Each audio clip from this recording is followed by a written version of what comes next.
Dios te bendiga y Dios te guarde. Que la paz de Dios sea contigo y con tu familia en el nombre de Jesús. En este momento quiero enseñarte que las promesas de Dios para nuestras vidas se van a cumplir, ya que las promesas de Dios son en el sí y en el amén. Y cada promesa que Dios hace a nuestra vida tienen un cumplimiento, tienen un tiempo. No sé si las promesas de Dios han venido a tu vida a través de una profecía, si alguien te habló de parte de Dios, o si Dios mismo te reveló en sueños, si Dios en X momento te dio una revelación. Pero la Biblia dice en ciertos momentos que Cristo o que el Señor a muchas personas le dio promesas. Sin embargo, vemos un ejemplo poderoso a través de Cristo. Cristo le empieza a hablar a sus discípulos y empieza a hacerle una promesa poderosa. Y Cristo le decía que Él se iba, pero que iba a volver. Y cuando Cristo le dijo a ellos que Él se iba, la tristeza invadió el corazón de los discípulos. Los discípulos empezaron a entristecerse. Sin embargo, Cristo le decía que Él se iba, pero que era con un propósito y que no lo iba a dejar solo, sino que enviaría el Espíritu Santo, y el Espíritu Santo lo iba a guiar a toda justicia y a toda verdad. El Espíritu Santo es el que nos guía a hacer la voluntad de Dios. El Espíritu Santo es el que nos guía a la oración, es el que nos guía a la intimidad con Dios, de manera que Cristo le estaba diciendo que ya Él no iba a hablar cara a cara con ellos, sino que venía Él mismo a través del Espíritu Santo a morar dentro de ellos. Por esta razón la Biblia dice que los que son guiados por el Espíritu de Dios, estos son hijos de Dios. El Espíritu Santo es el que guía al creyente. Sin embargo, los discípulos todavía no hubieran recibido al Espíritu, pero ya tenían la promesa.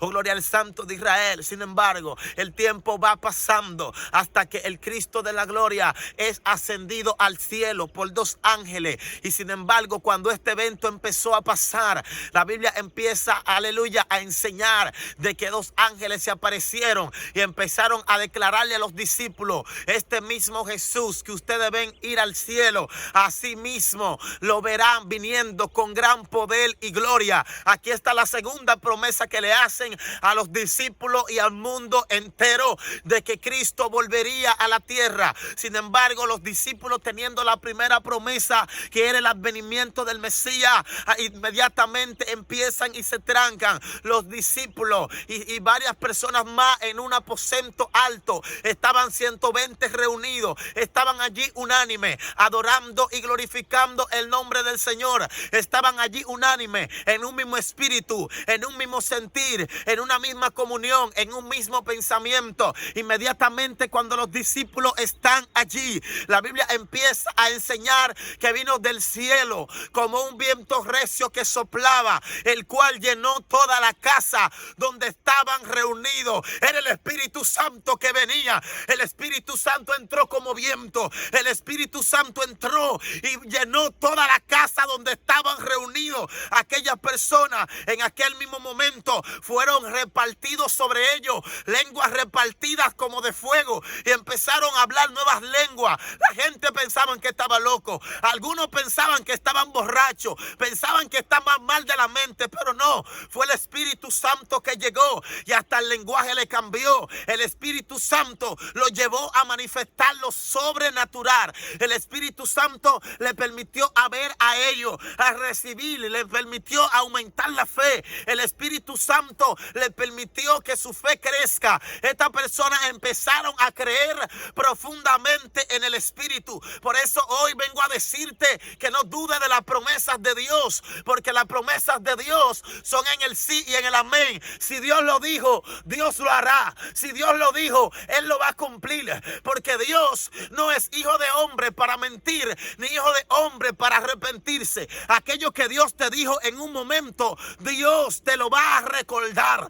Oh, aquello que Dios te dijo en un momento, Dios te lo va a traer a memoria, porque hay cosas, hay promesas que Dios te ha dado que quizás se te han cumplido. Hay cosas que Dios te ha hablado que quizás se te han olvidado, pero el recuerdo de Dios va a llegar a tu vida, porque vienen tiempos proféticos, vienen tiempos tiempos de cumplimiento, vienen tiempos donde vas a ver aquello que Dios te reveló en un momento, donde vas a ver aquello que Dios te prometió en un momento, porque aquel que recibe la promesa de Dios, la promesa de Dios lo va a perseguir donde quiera que vaya, donde quiera que se mueva, donde quiera que se mueva, la promesa de Dios lo va a perseguir. Sin embargo, los discípulos empezaron a experimentar esta promesa a una magnitud tan fuerte que los milagros empezaron a seguirle. La Biblia dice que en la primera convención de Pedro, muchas personas fueron convertidas por el Espíritu Santo. El Espíritu Santo empezó a hablar. El Espíritu Santo usó a Esteban y hablaban por el Espíritu. Los demonios eran atormentados mientras Esteban hablaba. Ahí estaban los discípulos manifestando los prodigios, los milagros. De esta misma manera, aleluya, Cristo se le empieza a revelar a muchas personas. Aleluya. Dice que Saulo, persiguiendo a la iglesia de Cristo, dice que él conspiraba maldad contra ellos. Pero sin embargo, se le aparece Cristo en una visión. Y cuando Cristo le dice: Saulo, Saulo, ¿por qué me persigue? Yo soy Jesús a quien tú persigues. Dura cosa te es dar contra el aguijón. O sea,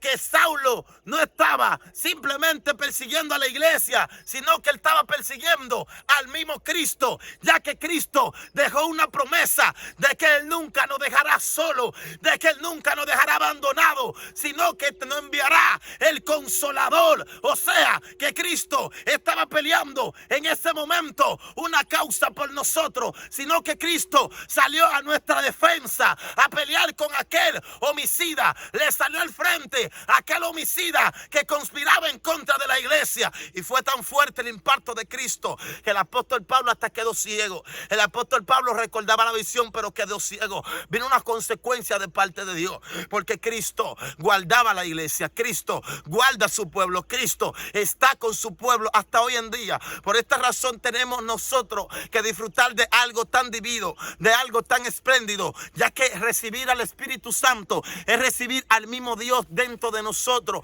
Es necesario tener la promesa del Espíritu. Es necesario anhelar los mejores dones de lengua. Es necesario anhelar el bautismo del Espíritu. Cuando el Espíritu te cambia el lenguaje, cuando el Espíritu viene y te arrebata en fuego, te arrebata en el Espíritu, que tú empiezas a danzar como David, que tú empiezas a danzar y quizá la gente te llame loco. Aquel que camina en el Espíritu es una persona espiritual que ha decidido pasar de lo natural a lo sobrenatural, porque el Espíritu Santo es el que te guía y te da la victoria en batallas espirituales. El Espíritu Santo te entrega la autoridad para reprender los demonios. El Espíritu Santo te entrega la autoridad para tú ser dirigido en todas las áreas, en todas las dimensiones. Aquel que camina en el Espíritu no tiene límite. El que camina en el Espíritu no tiene contrariedad. El que camina en el Espíritu no tiene limitación que se le oponga para detenerse en el llamado, porque el mismo Espíritu Santo le da el crecimiento. El mismo Espíritu Santo le da la actitud de guerra. El Espíritu Santo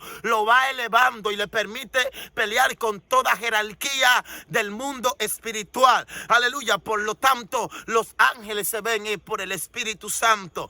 El mundo espiritual se esté revelado por el Espíritu, ya que el Espíritu Santo va a llegar a tu vida y puede empezar a mostrarte cosas profundas en sueños, en revelaciones o en visiones nocturnas. El Espíritu Santo va a hablar a tu espíritu, te va a dar la palabra exacta, porque cuando usted ora en el Espíritu, esas son las promesas de Dios que se empiezan a cumplir. Cuando usted ora en el Espíritu, usted va a recibir una respuesta de arriba. Y los discípulos me impacta algo, y es que ellos no se quedaron allí en una casa cualquiera. Ellos no se quedaron conversando con los vecinos. Cada cual no se fue a su trabajo, ni se fueron a sus universidades, ni a sus escuelas, ni se fueron a hacer sus quehaceres, sino que se reunieron como siervos de Cristo, sino que se reunieron aquellos que Cristo le hubiera dado la enseñanza, aquellos que Cristo le hubiera dado la escritura, aquellos que Cristo le hubiera dado la palabra, y se agruparon, se aglomeraron